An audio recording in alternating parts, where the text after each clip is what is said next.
Hi, this is Joe from Cloud Design Box. In this video, we're going to take a look at how easy it is for students to access the Immersive Reader tool in order to support their reading comprehension. If you find this video useful, then please hit the like button. And if you'd like to see more tips and tricks like this, then you can click the subscribe button just below the video. Students can use Immersive Reader to help support their reading when they are browsing through the resources you have stored in your long-term subject libraries. So here we are as a student logged into a Year 11 history class in Microsoft Teams. In the general channel, we have the Year 11 resources folder from the history subject site. So if the student navigates here, they'll be able to browse all of the resources for the year.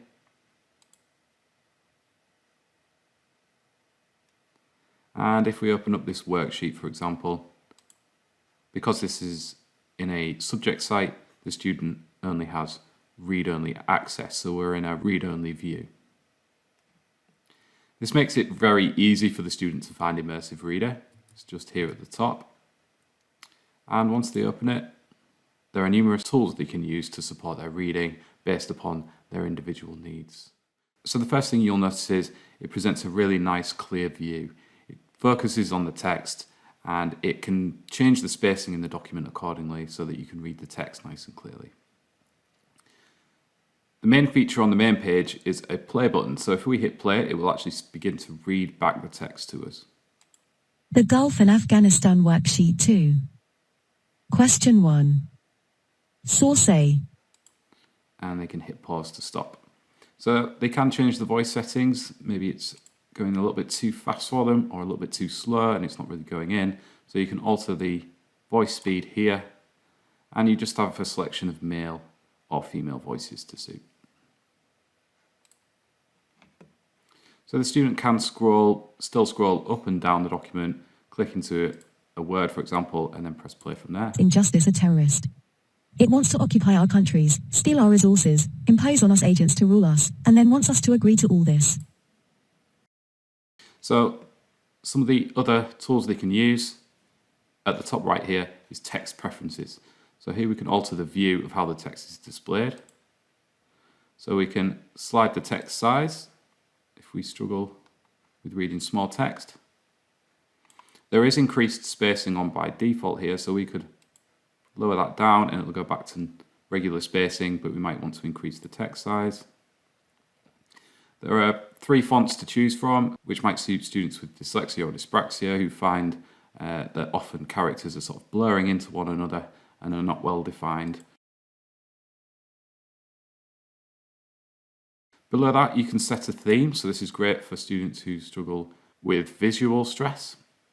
So they might find that black text on a white background is really glary and they're sort of reading in between the characters and it's causing quite a lot of visual stress for them. So they can choose from some colours here and it can just take away that glare for a lot of people. There are more colours to choose from underneath, so you can really get it to suit. If a student, say, has Erland syndrome, they may be able to select a colour that really suits them. All of these settings and any other settings we look at will be saved in the browser or the Teams app if they're accessing this through Teams. So it will remember it for the students so they don't have to come in every time and change these colours and the spacing to suit. The next menu is grammar options. So this is great for students who struggle with grammar and pronunciation and they want a little bit of support with that.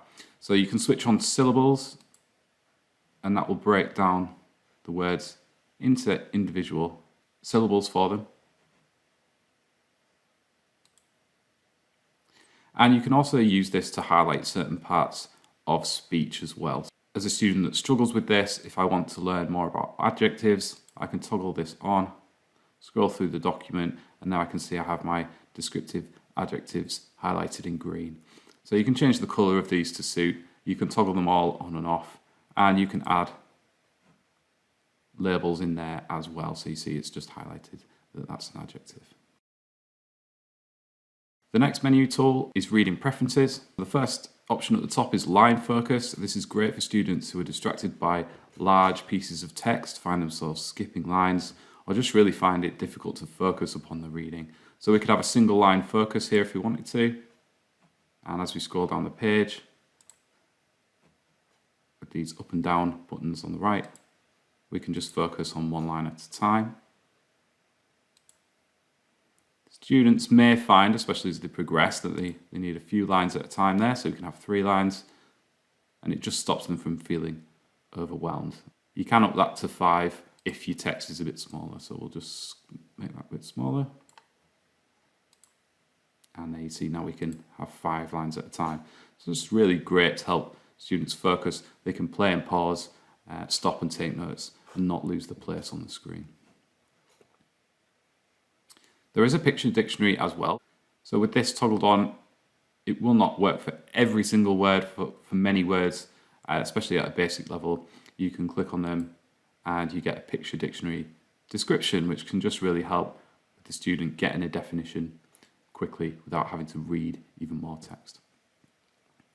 You'll notice when we click on these words as well, you can have them individually read aloud. Interview.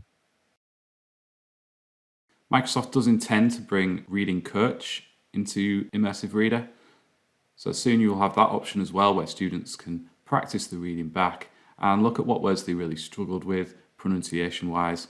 And that can really help them not only with their pronunciation and learning of complex vocabulary, but it will also help them in getting their heads around difficult topics, because often people find that by reading things back to themselves aloud, they just take it in that little bit better. And that's not always possible to do in the live classroom, but they could take this away and do that. So that's an update to keep an eye on as well. Below this, we have translation options. Currently, we have no translate settings on here. So if we drop that menu down, there are over 120 different languages to choose from. And these even include languages with different alphabet systems. So we could, for example, choose Arabic here. And by default, it's set to just translate by word. So that means I can click on the word where the picture dictionary comes up. I also get the translation, and that's in a different alphabet. And I can also press listen here and hear that one word aloud. مقابلة مع. So that's fantastic for your EAL students who are quite confident with English. They might just find certain words difficult. They can just click on the word and have it read in their native language. So if you just bring reading preferences back up, we can also set that to whole document. So if a student is really struggling with the context and the content of this, if we switch that to document, we now have the entire document translated to Arabic. When you do that, the read aloud tool will automatically switch to that language. So we can alter the speed and the voice. So let's have that in a male voice, speed it up a little bit, and then we can listen back to it in an entirely different language. ورقة عمل للخليج وأفغانستان 2. السؤال 1. المصدر. Of course, the student can quickly switch back again to English if they are bilingual by just switching this document button here. So all of these different settings will be saved for me. If I was to exit out of Immersive Reader, I just press the back button and I'm back in the document. If I need to go back into Immersive Reader mode, I can just click it at the top here. And you see it's still got my purple background. It's still highlighting my adjectives. And if I click on a word, it brings up my picture dictionary and my translation in a different language, and with the ability to play those 2 words back. So this is an incredibly powerful tool, and if you are browsing resources through Microsoft Teams, especially in read-only mode, it will just be up here. But you will see it in other areas of Teams as well. So if we close this document, and we'll go to the Files area, and Student Work. If you look in this student's work folder, I'll just open up this document here. When you are working on a document, you can still use Immersive Reader to read your work back to you as well, which is great for proofreading. If you come up to the top, the View tab is a little bit hidden. We're looking for the View tab, so you can access Immersive Reader from here too and use it to proofread work. You'll also see in the posts area of Teams, if you made an announcement for your class and a student's struggling to understand or read those instructions, they can use the 3 dots here, and Immersive Reader is also present. Students should also see it in assignments. So if you've set an assignment with some text instructions. You'll see again, Immersive Reader, that little symbol is just up at the top right. And they can have the instructions read aloud as well.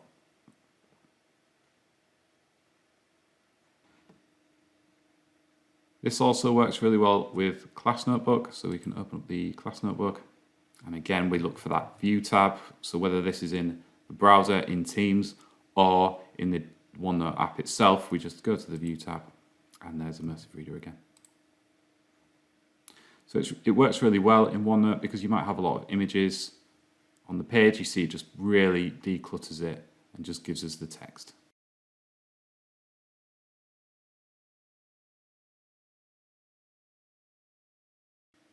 Immersive Reader is also built into Microsoft Edge. So we're in the Edge browser currently. If we just jump over to Google,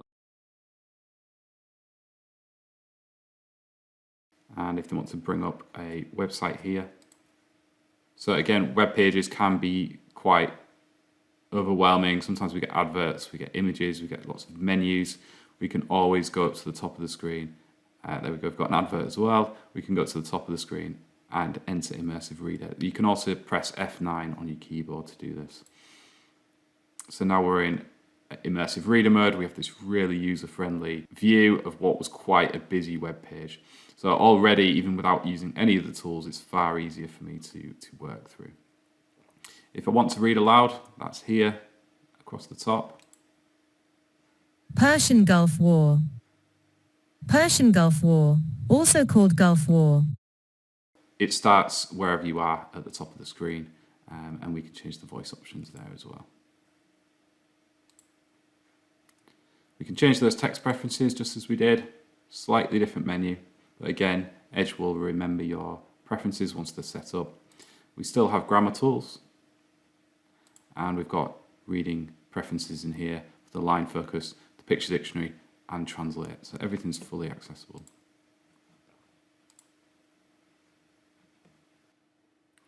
So Immersive Reader is a great tool to give students some independence and support with their reading and proofreading. This means students can differentiate their reading based on their individual needs without the educator having to be quite so prescriptive when differentiating reading materials.